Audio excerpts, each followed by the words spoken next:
Hello and welcome back to Seagull Central. My name is Adam MacDonald and thank you very much for clicking on this video. Thank you very much for watching my last video as well. And sorry it's been so long. Today we are ranking every single Brighton Hove Albion player that has played for Albion in the 25-26 Premier League season, or has been in the Premier League squad for this season. We're going to rank them from player of the season contender, very good, decent, poor, meh and poor.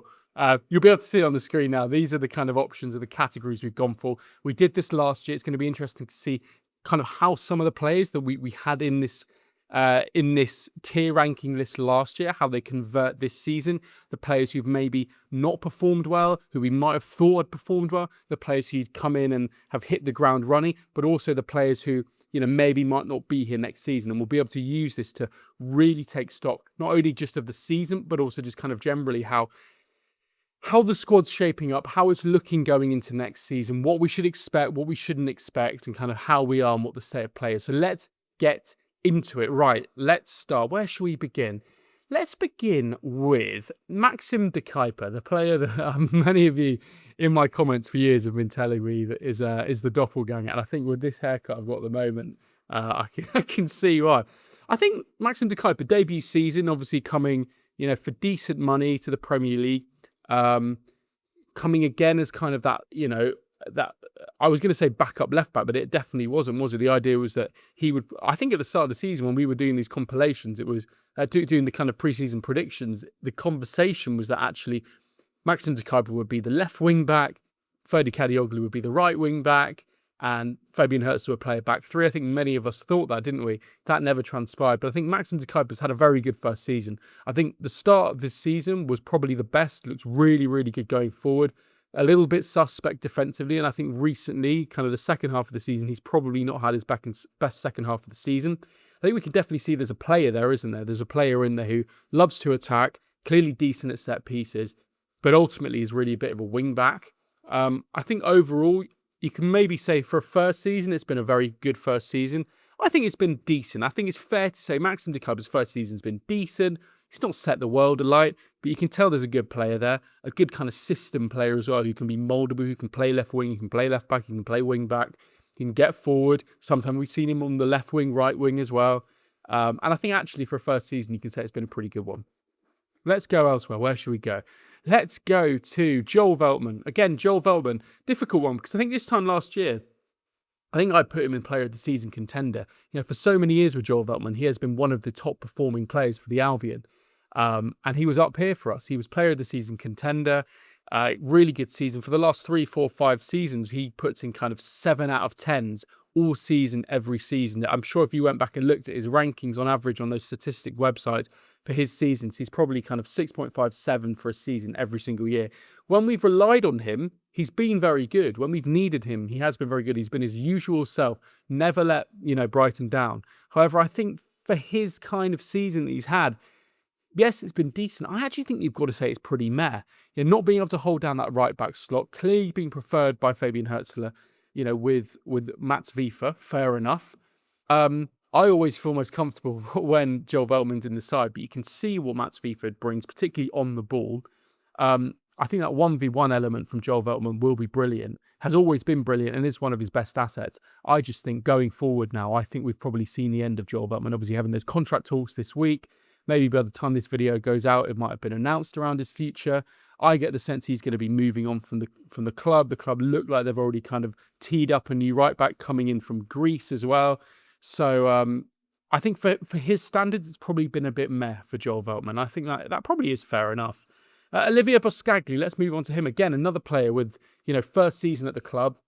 A player we'd courted for a while, hadn't we? And a player who, we ended up getting on a free and we all thought was very good business. Him and Coppola coming in at the start of the season. You remember those conversations we were having on this channel around how excited we were to see both of them. And I think for his kind of season that he was probably hoping for, I'd imagine he's a little bit disappointed, Olivier Boscagli. When he has come in, he's looked very good. I remember in some of his first games, it might have been a game against Chelsea at the Amex, I seem to remember. And, was it Chelsea? There was a game at the Amex in kind of November, December when he played one of his first minutes, and And I remember a lot of fans going, not sure about this guy. I remember seeing him in person, in the flesh, and actually thinking this guy's quality. He's a really crisp passer. That's one of the things I love about him, is what a brilliant passer he is. A leader, you can hear him talking. He's got really good awareness. He probably lacks that bit of pace. And when we were playing that high line with him and JP van Hecke, you know, he does lack that pace a little bit. But actually, I think for a first season, when we've seen him, he has been very good. He had that string of games a few weeks ago where Dunk was out with that injury, and he slightly kept Dunk out of the side even after he came back. Probably had 5-6 games starting every week, and I thought he was pretty good. I think for him, he'll probably say it's been a decent first season. I think he's been pretty good when he came in. When he has come in, I think for him, the challenge will be he's not played enough. And I know there were mootings around in January that he was kind of getting a little bit restless. Obviously, we let Coppola go out on loan. Olivier, Boscagli stayed. I think next season he'll be looking for more minutes. It'll be interesting to see, potentially with JP van Hecke on the move, Dunk's future. How does that lie? Does he go for another full season as the starting centre half? At this stage, he probably does, doesn't he? But like, where do we look? Particularly if we're going to probably bring in another centre back to kind of replace JP van Hecke. Does Coppola come back? What kind of minutes does Boscagli get next season? 28 years old, the perfect age now for a centre half. Had a season in the Premier League. You can imagine him being really, really strong next season if he gets the minutes. But it's an interesting one. Let's move on. Charalampos Kostoulas. Again, another player who, you know, one has been kind of hampered a little bit by injuries this season. Two very young, but actually another player, you know, first season in the Premier League. And I think for a first season in the Premier League, we can all say it's been decent. Maybe if you're being harsh, you could say it's been a bit meh from him. And in fact, maybe we'll leave him there for now and then move him if we feel a little bit harsh. But I'd say when we've seen him, he's looked decent. He looks like an 18-year-old that we've signed, and it's their first season in the Premier League. And that's what he is. He looks like a very good striker, very strong, tall, physical, a unit, can get about, has got a bit of that João Pedro about him where he can kind of muscle and bustle against the back line, work and weave his body, and is really nippy and can move. I think that's one of the most positive things about Charalampos Kostoulas, and we've seen it with the goals he scored. A scorer of brilliant goals. I think the trouble with him is the lack of minutes. The question going forward will be, does he go out on loan? Does he get Premier League loan? Does he go abroad? Does he go to the Championship? Or do we go start of next season with kind of him and Stefanos Tsimas as the two strikers again? Do we supplement it with another striker that we buy in the window, who's maybe a little bit more ready to go? I think that's going to be really interesting to kind of see how that one plays out. But I think maybe we can say decent. I'm going to say it's been meh, because I think it's been fine, hasn't it? He's not set the world alight. Let's move on. Igor, again, a player we've not seen much of. Obviously went out on loan to West Ham first half of the season, couldn't get in their side, despite having a very, very poor first half of the season for West Ham. As a team, obviously that is. He came in. We let Coppola go out on loan to Paris. He came in as the fourth choice centre-half. I think we've seen him in, you know, literally a handful of minutes. We've barely seen him. I think for his standards, due to the lack of minutes, I think you've got to say it's been a poor season. And I think ultimately a good servant for Brighton, has played, you know, pretty decent whenever we've needed him, particularly in that first European campaign where we relied on him. And he was always a solid player, a solid fourth choice centre-back.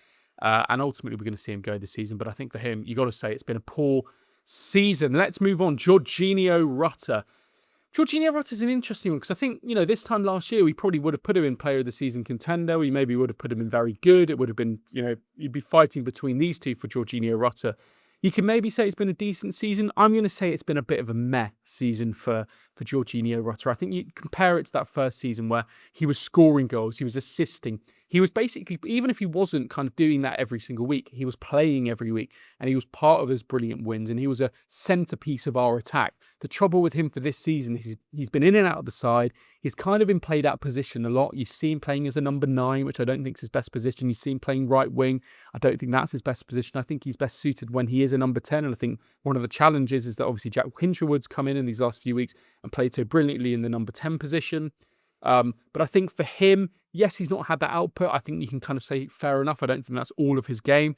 But actually, I think by his standards, we've not seen the number of minutes.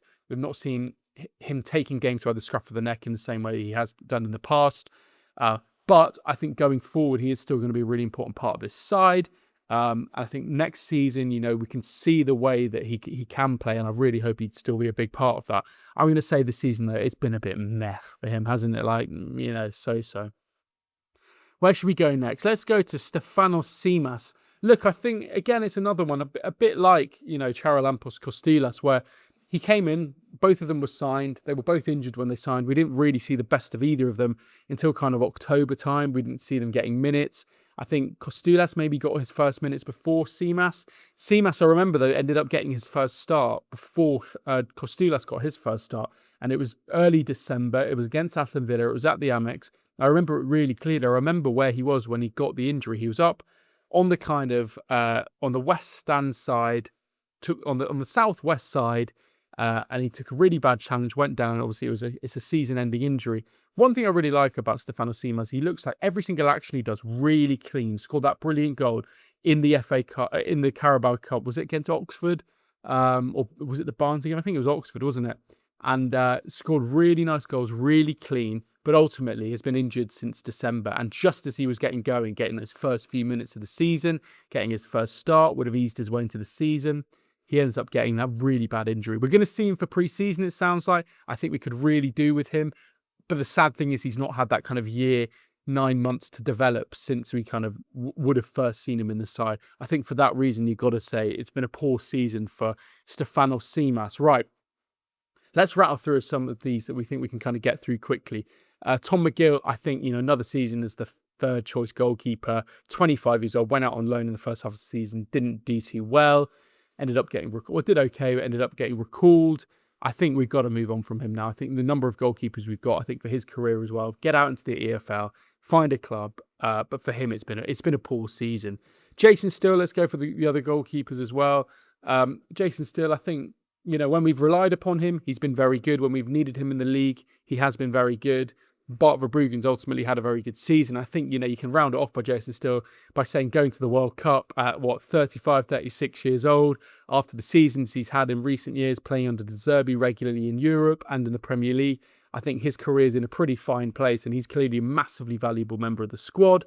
I think, what can you say when you're the second backup goalkeeper? What do you say? You can never say you've had a very good season. I think you can always just say it's been meh. It's not been a poor season. Maybe you can be a bit more generous and say it's been decent, but ultimately, what are we judging him on? Maybe the fact that you've gone to the World Cup, we can say that it's decent. But, that's just kind of like you are where you are when you're a second choice goalkeeper. Let's move on. Carlos Baleba, I think a really, really difficult one with Carlos Baleba, isn't it? Because this time last year, we were coming off the back of a really, really positive season for Carlos Baleba. And we were moving into a summer where we were having to fight tooth and nail to keep him. Man United desperate for him. Mootings of kind of Liverpool interested in him as well. Chelsea liking the look of him. And a player who we all felt if we could keep hold of him, plus the players we're bringing in, plus a Hürzeler second season, our midfields are going to look absolutely monstrous. What turned out is that actually he just could not replicate that form. Clearly really kind of distracted, struggled throughout the season. I heard he was kind of battling with some personal issues, with the personal kind of situation that he had in his life that kind of was affecting him. Many people said it was due to the kind of transfer speculation. I sense it was a little bit more to do with kind of personal issues. But ultimately, we've seen in patches the player that he was last season. We've ultimately not really seen the best of him, have we? I think that's the real kind of concern for Brighton fans. He pays a lot of credit to Fabian Hürzeler, doesn't he, for kind of supporting him this season and helping him through the season. I hope next season, if Man United maybe don't buy him, it sounds like they're going to try and come in from again, maybe get him a cut price this summer after having a pretty poor season. I'd like to see him for one more year just to see if he can reignite that form. Can we refine, again, that value, I suppose, as a result, but ultimately refine that player that we saw in his first season. I think for Carlos Baleba, do you say it's been a poor season? I think maybe you do, because it has been a poor season. He's been benched many times for Milner. We even saw it at Leeds away, where he was kind of getting, really told off on the pitch by Groß around that discipline and kind of keeping his eye on the ball, and that lack of concentration. So I think you've got to say it's been a poor season, really, just by his standards. Adam Webster, again, a player who is going to move on this summer, been a brilliant servant, but given what he's not been able to offer this season by getting that ACL so early on, it's ultimately been a poor season. And while, been a brilliant player for us, sadly, it has been a poor season for Adam Webster. We have probably seen him play his last minute. And thank you very much, Adam Webster, because there was a moment, we all know that he was an unbelievable player on the verge of an England call-up. But I think right now, you've got to say this season's been incredibly poor. You've not been able to play. And look, maybe he'll want to carry on playing. Maybe Southampton or somewhere like that will feel like a perfect move for him. Top end of the Championship, still on the South Coast, back to kind of round where he was born on the South Coast as well. But for us, it's been a poor season, and I think you can't really argue with that. Okay, where should we go next? Should we go for someone positive? Should we do that? Should we go for Pascal Groß? I think this one's really interesting. Pascal Groß, obviously, I remember where I was in the January transfer window. It was right at the start of the January transfer window. I think it might have even been, was it New Year's Eve? It was, wasn't it? Because I was out for dinner on New Year's Eve, and then the Fabrizio Romano notification went off, and it was Pascal Groß to return to Brighton Hove Albion. I think we had that game the next day against Burnley, or maybe on the 2nd. And I think he'd been signed by that point. He wasn't available. Or did he even come on? I think he might have even come on in the Burnley game. And we had him right from the start of January. And ever since then, it's interesting, isn't it, really? Because we went through a really difficult patch. But ever since we've properly seen him come back, Brighton's season turned around. And you can see that quality immediately. He kind of completely picked up from where he left off. A top player for the Albion. And I would actually say, given the impact he was able to have on our side since he came back in, actually, you probably could argue he has been a player of the season contender, despite having only played half of the season. So I'm going to say, it might sound crazy, but I'm going to say Pascal Groß is a player of the season contender. Okay, where should we go next? Let's go Yankuba Minteh. I think Minteh's an interesting one, isn't he? Because, this time last season, we'd said he'd had a very good first season for the Albion. I was talking about, you can see on some of the videos I did, I actually said that I thought there's a strong chance he would be our player of the season this season. I thought he's had his first season. He looks so electric, so direct, so raw. And actually, after having that second season, would he be able to then take things to another level? This season, he's been good. He's had a good season. He's had a fine season. He's had a very respectable season for a 19, 20-year-old, 21-year-old who's only his second season in the Premier League, not playing for an elite side. He's done okay. He's not set the world alight. But I think we probably, if we're all being honest, would have expected a little bit more from him. Is he ready to go and take that move to the next level? There's talk of Liverpool wanting him to replace Salah. I just don't think that's the right move for him.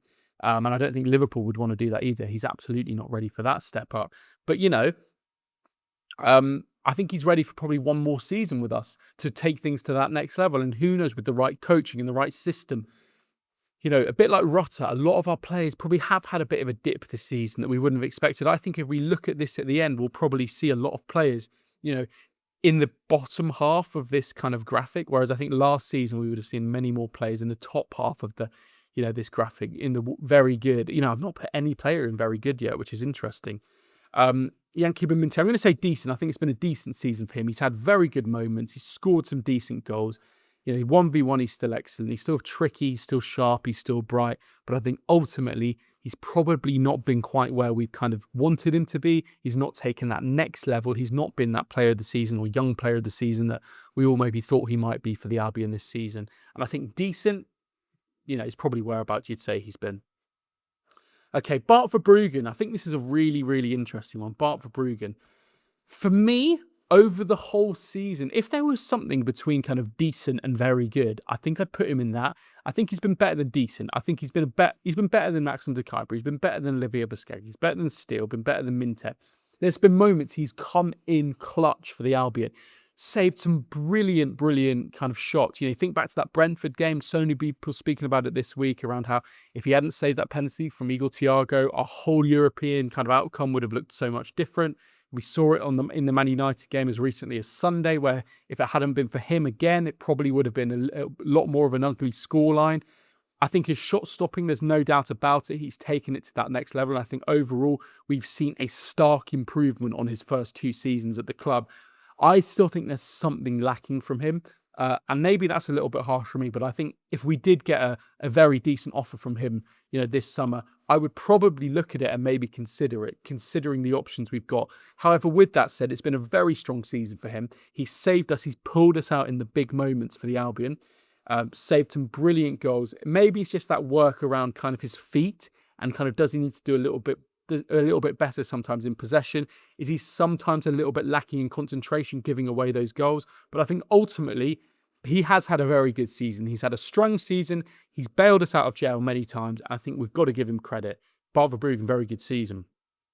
Okay, where should we go next? Should we go Solly March? I think this one is I think this one is for me an easy one. He's had a poor season. Again, it's been an injury-ridden season. We saw him in the last game of the season against Man United make that comeback, brilliant. But it's almost been 3 years, 2.5 years since. I remember I was at the Etihad and I saw him get that injury in October 2023. We're coming up to kind of 3 years on from that now.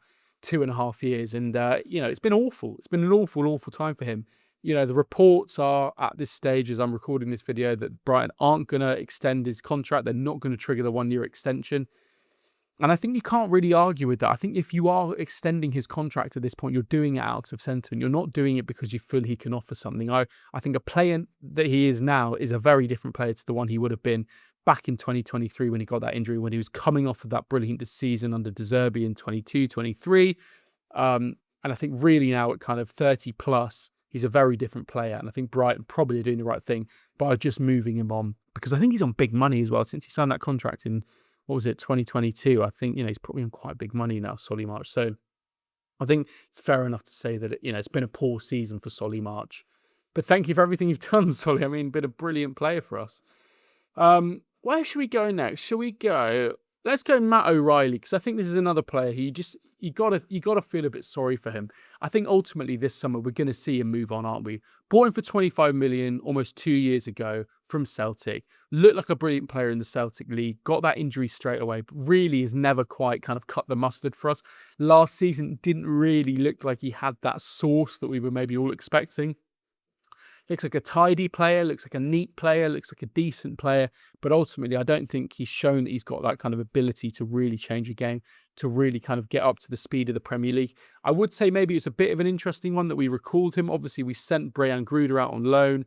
In January, we recalled him, I presume, to kind of fill that space in the squad, but we found it many times where Matt O'Reilly in this second half of the season since being recalled hasn't even been in the matchday squad. And therefore, you've got to feel very sorry for him, because he was having like an okay season out on loan at Marseille, and actually to have that cut short to then just not even make the matchday squad for us is really, really hard. And it was weird because, he was playing every game of pre-season. Do you remember that? We were seeing him play every single game in pre-season.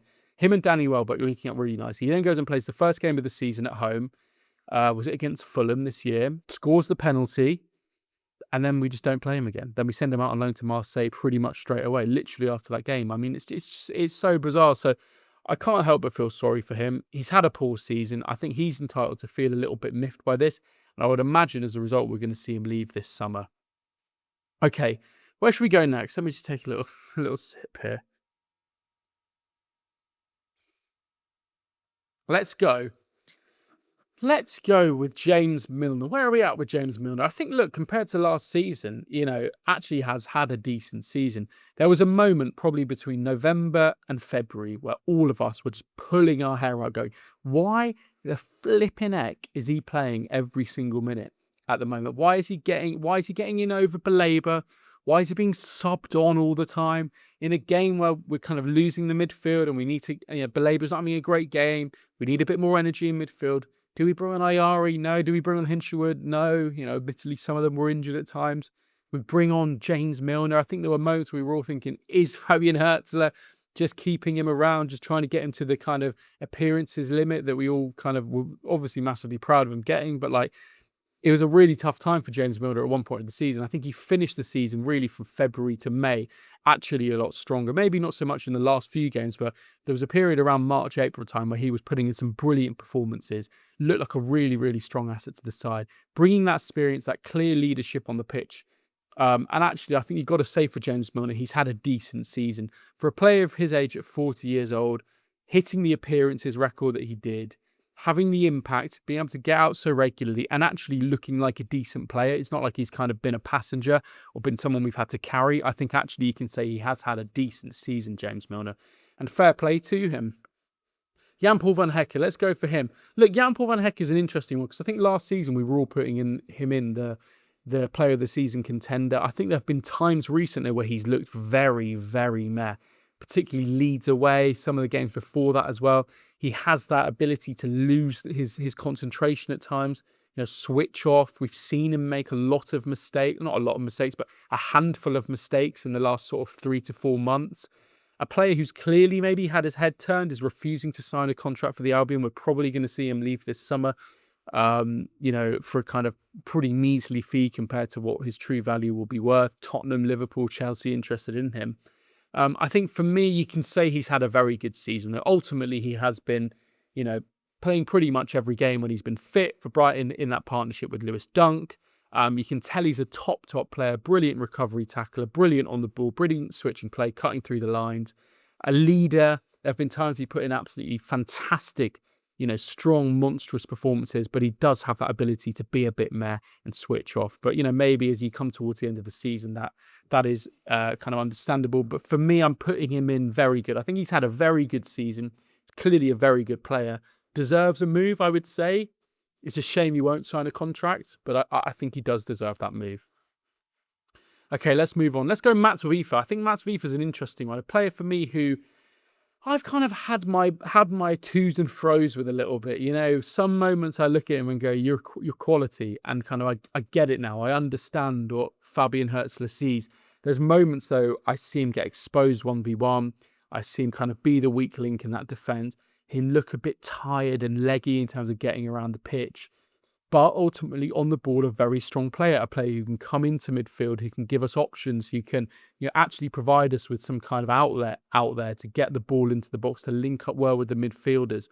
Clearly a player system-wise that kind of Fabian Hürzeler really likes and has been really committed to playing him there every single game. He's getting in over a kind of natural right back in Veltman. And actually, I'd say for his season that he's had, I think you can say Mats Wieffer's had a very good season. Playing a lot of minutes in a side that got to 8th, probably been about a 6 or 6.5 or a 7 every week. And actually looked very good at times, but I think there have just been times he's been exposed. I will give him the benefit of the doubt on this video and say he's been very good. He's not my favourite player. He's not a player who I really want to be at right back in the long term. However, he's done a good job this season. He's clearly liked by the manager. He's never properly let us down. There have been moments where he's kind of been exposed by excellent wingers. But actually, I think overall, from a holistic approach for the season, I think you can say he's had a pretty good season, a very good season. Okay, let's move on. Diego Gómez, again, his first full season at the club. Obviously had a really good back end of the season. We've saw him have brilliant moments, obviously, in the Carabao Cup, scoring all those goals against Barnsley. Been injured at times, been in and out of the side. There was a moment we thought he wouldn't make the World Cup. He was able to come back in for the end of the season. It's tough. Do you say he's had a very good season? I don't think you can say he's had a very good season. I think he's another one who, if you had a category between decent and very good, kind of saying like, again, he's been like a sort of 7 every time we've seen him play. There's been moments he's had honkers. I know there's many fans who'll be watching this who don't like Diego Gómez. I think he's wasted out on the wing. I think there are moments when in midfield we also get exposed if it's someone like him and Hinshelwood. However, I think you can say he's had a decent first full season in the Premier League. He looks like a player who going forward can be a big part of what we're doing. It's going to be interesting at the World Cup for Paraguay. He'll be playing central midfield to see how he gets on there. But actually at 21, 22 years old, a lot of potential there, a lot of ability going forward into next season. And I'll be excited to see kind of where he'll sit for us. Will he kind of sit as a kind of 8 box to box? Will he be, utilised on the left or right wing like we've seen him recently and at earlier points in this season? Will he be the 10? What is his kind of position that he's going to end up nailing down? I think that'll be interesting.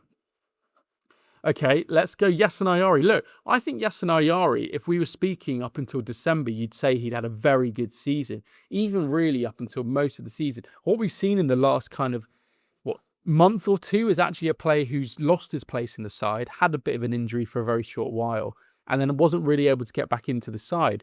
I think ultimately, though, I mean, I think if it was 6 months ago, you'd say he'd had a very good season. I think playing every week, looking like a top midfielder, but actually maybe it's been decent. I don't know. If you're putting Mats Wieffer in very good, do you put Yasin Ayari in very good?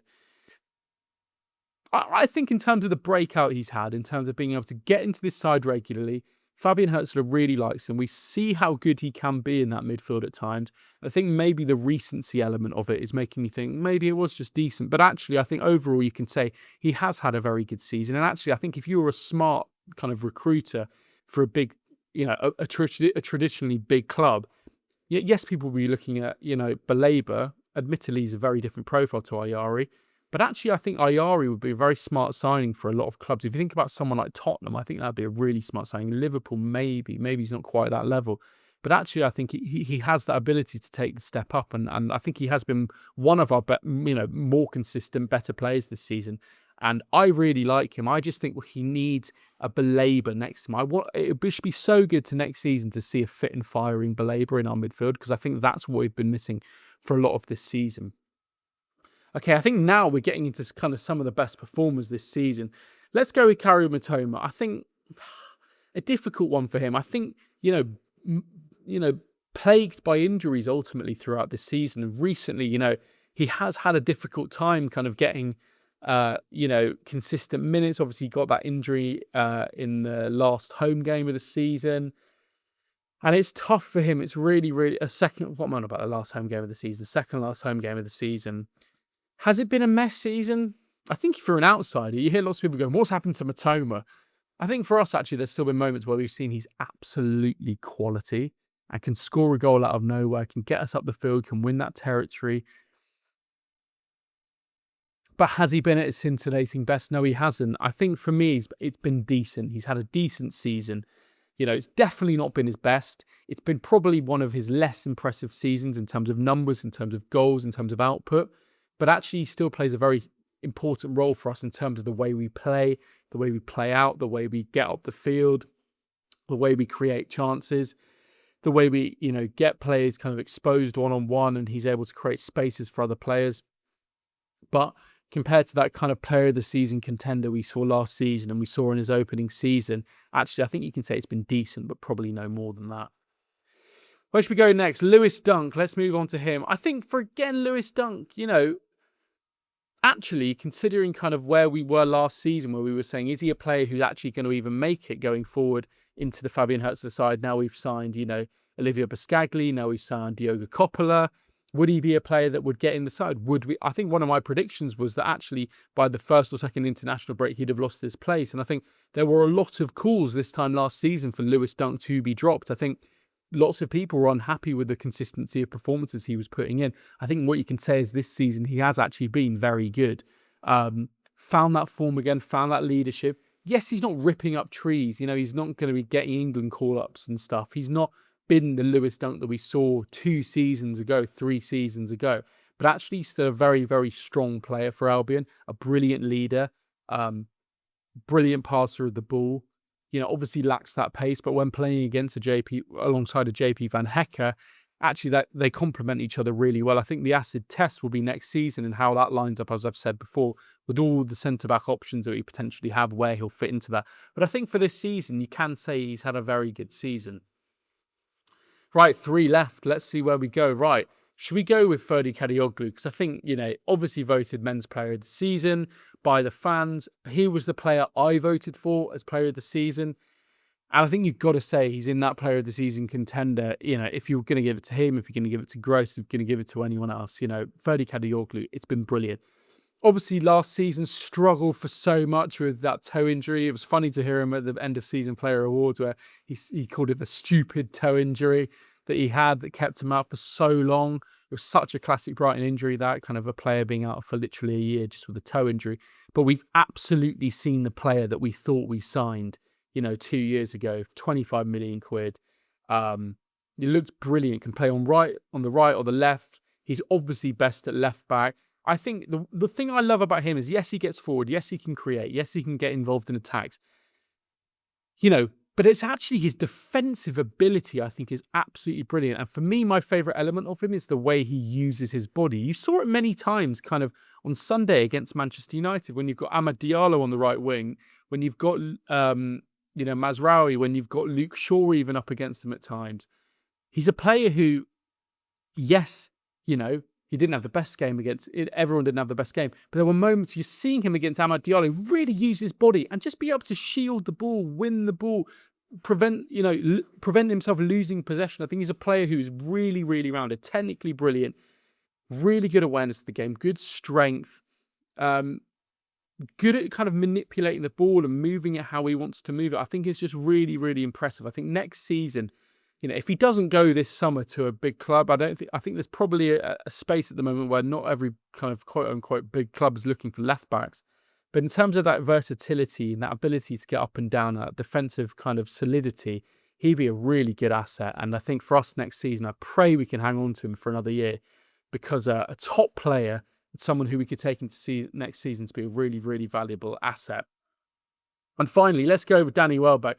I think you've got to say for him, look, 13 goals in the Premier League, in the shout for an England call-up. It's been a very, very good season for him at 35 years old.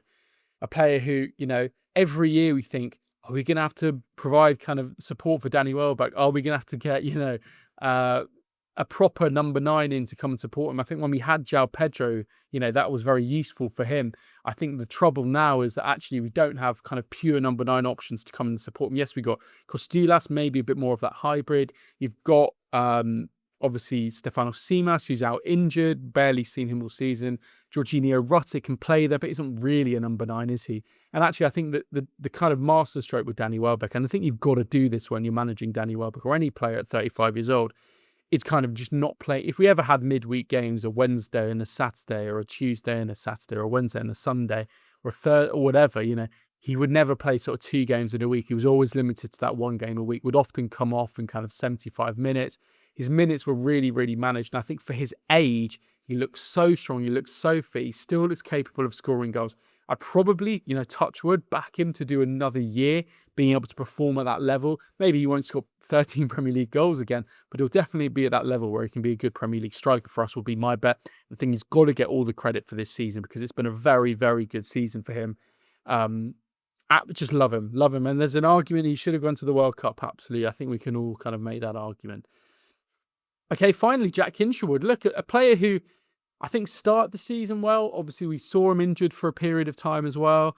But actually, in recent weeks and recent months, him moving to number 10 has been a really, really strong move, hasn't it?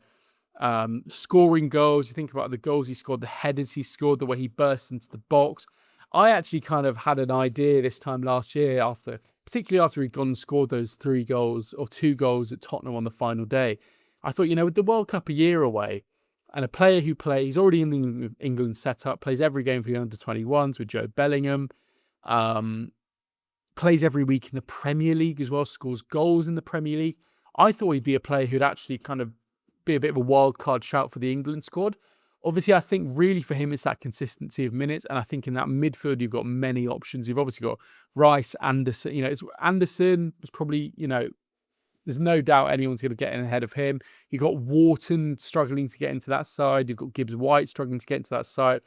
There's so many kind of England players ahead of him. I just felt there was a role for someone like him, maybe with that versatility. We've seen him recently play at number 10. We've seen him play at right back in the past as well. Central midfield number 8 as well. I think he probably is best as a number 8, but I think in recent weeks, you've got to say fair play to him for the way he's been able to play as a number 10. Burst into the box, score goals, crash into the box, score headers. I just think it's brilliant. Obviously, he's got that new contract. He signed that new contract. But as a local lad, as someone local to the Albion, grown up, with his father being so kind of well-versed in Sussex footballing culture at the moment, and with his history at the Albion as well, it's just so good to see the kind of generations of Hinchellwoods that have come through the club. But I think for this season, it's been a very, very good season for Jack Hinshelwood. And do you put him in? Do you put him in very good? I think you probably do. I think he's, maybe due to the injuries, you put him in decent. I'm going to put him in very good just for the impact he's had recently. You know, looking at this, actually, I'm wondering, I think you've got to put Danny Welbeck in Player of the Season contender, can't you? I think obviously he won the Players Player of the Year. I imagine many of you are shouting at your screen or your phone or whatever when you were watching. We put him in very good. He clearly is a Player of the Season contender, Danny Welbeck. And I think for us, you know, as a club, I think those three, Pascal Groß, Ferdi Kadioglu and Danny Welbeck, are the three main Player of the Season contenders. I think elsewhere, if you look, I think there's nothing there that I really feel kind of stands out. You know, Jorginho with a mess season, Veltman with a bit of a mess season, everyone else decent or very good. And that probably reflects kind of how we finished in the table, hasn't it? Like the bulk of our players in the decent pile, and then like a good amount in the very good and Player of the Season. And that probably reflects about where we were in the table, which is 8th, just above average, getting into Europe. And I think that's pretty fair. I think overall for Brighton, you know, it's been a good season. We've got into Europe. We've had some good performance, but I think there are many, many players who I think we felt would kick on last season and ultimately haven't. I think the acid test will be next season when we recruit again, when we're in Europe. Can Jorginho Rutter bounce back? Can Baleba, if he stays, bounce back? Can Mitoma kind of get that consistency of brilliant form that we've seen every year? Can someone like Ferdi Kadioglu, Danny Welbeck, Jack Hinshelwood continue the brilliant form this season? I think that will be the test. Can your players like Lampos Costulas and Stefanos Simas step in to be the players we believe they can be? That will be the question. Listen, thank you very much for watching. I've appreciated you getting involved. As always, if you haven't done it already, please hit the subscribe button. Turn your notifications on so you never miss a video. Smash a like on the video as well and get in the comments and tell me whether you agree or disagree with me. Thank you very much for watching. I'll see you on the next video. And as always, up the Albion.